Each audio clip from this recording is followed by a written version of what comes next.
با عرض سلام خدمت شما عزیزان، من سریا هستم و در کانال مهیج هپی لایف در خدمت شما دوستان هستم تحت عنوان آشنایی پارت 2. پیرو جلسات قبل که صحبت‌هایی رو راجع به این داشتیم که فردی که قراره با ما ارتباط برقرار کنه و رابطه‌ای برقرار کنه باید حتما ما باهاش آشنا بشیم و این آشنایی به چه شکل‌هایی میتونه باشه. امروز میخوام بگم طرف مقابلتون رو حتما به یک کافه دعوت کنید و بشینید ساعتها باهاش صحبت کنید. حالا چه صحبت‌هایی رو باید انجام بدین؟ صحبت‌های کلیدی، صحبت‌هایی که شما رو به جای مثبت برسونه، صحبت‌هایی که بعد از بلند شدن از سر میز شما رو به نتایج مهمی راجع به اون فرد برسونه.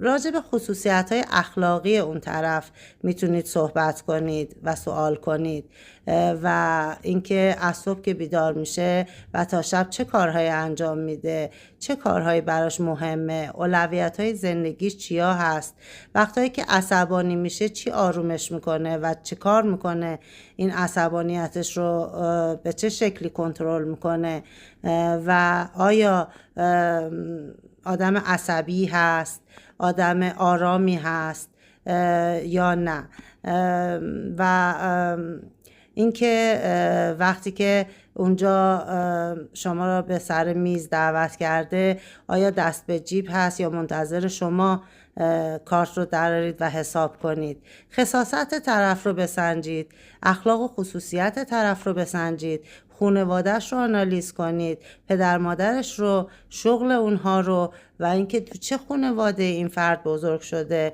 و چه حسن‌ها و چه اخلاق‌هایی رو در اون خانواده داره و برای شما تعریف کنه. آیا حوصله داره یا آدم بی‌حوصله‌ای هست؟